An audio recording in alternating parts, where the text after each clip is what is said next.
আমরা দেশের এই ছোট ছোট ছেলেমেয়েদের ভিতর থেকে ভবিষ্যতে ভালো খেলোয়াড় বের করে আনতে চাই এবং তারই অংশ হিসেবে নতুন করে স্পোর্টস, যেটি আমরা আজকে এই সিলেটের মাটি থেকে আনুষ্ঠানিকভাবে শুরু করব ইনশাআল্লাহ। আমি গতকাল জিজ্ঞেস করেছিলাম আমাদের যে স্পোর্টস মিনিস্টার আছে আমিনুল, তাকে আমি জিজ্ঞেস করলাম যে কত বাচ্চা এনরোল হয়েছে। আমাকে গতকাল সন্ধ্যায় ও যে রিপোর্ট দিল, হ্যাঁ গতকাল না সরি, এটা পরশুদিন সংসদে আমি জিজ্ঞেস করেছিলাম যে কত বাচ্চা এনরোল হয়েছে। গত পরশুদিন পর্যন্ত ও আমাকে যেটা জানিয়েছে, সারা দেশে, এটি আজকে অনলাইনে এখানে উদ্বোধন করব, সারা দেশেই প্রায় সবগুলো জেলাতেই এটা উদ্বোধন হবে। সারা দেশে প্রায় 1,30,000 বাচ্চা গত পরশুদিন পর্যন্ত এনরোল করেছে। কাজেই উপস্থিতিবৃন্দ, আমরা এই 1,30,000 বাচ্চার ভিতর থেকে নিশ্চয়ই 7-8টি ওরা স্পোর্টস ঠিক করেছে। এর ভিতর থেকে নিশ্চয়ই আমরা এমন কিছু খেলোয়াড় বের করে নিয়ে আসতে পারবো যারা ভবিষ্যতে ইনশাল্লাহ দেশের জন্য স্বর্ণপদক ছিনিয়ে নিয়ে আসবে আন্তর্জাতিক অঙ্গন থেকে। দেশের সুনাম তারা বৃদ্ধি করতে সক্ষম হবে আন্তর্জাতিক অঙ্গনে, দেশকে তারা তুলে ধরতে পারবে।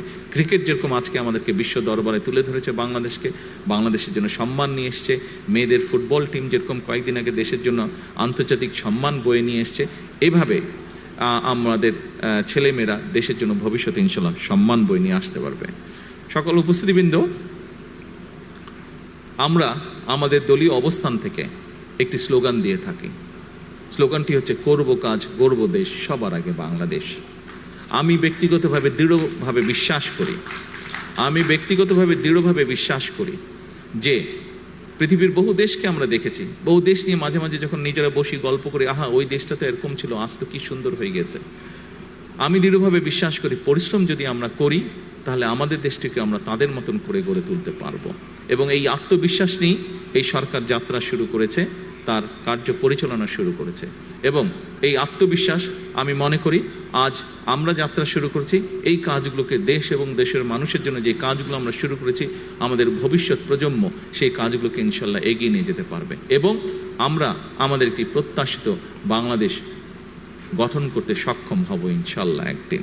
সম্মানিত সকল উপস্থিতিবৃন্দ, কষ্ট করে আজকের এই প্রতিকূল আবহাওয়ার মধ্যে এইখানে উপস্থিত হওয়ার জন্য, আমার কথা শোনার জন্য আপনাদেরকে আন্তরিকভাবে ধন্যবাদ জানাচ্ছি। আসসালামু আলাইকুম।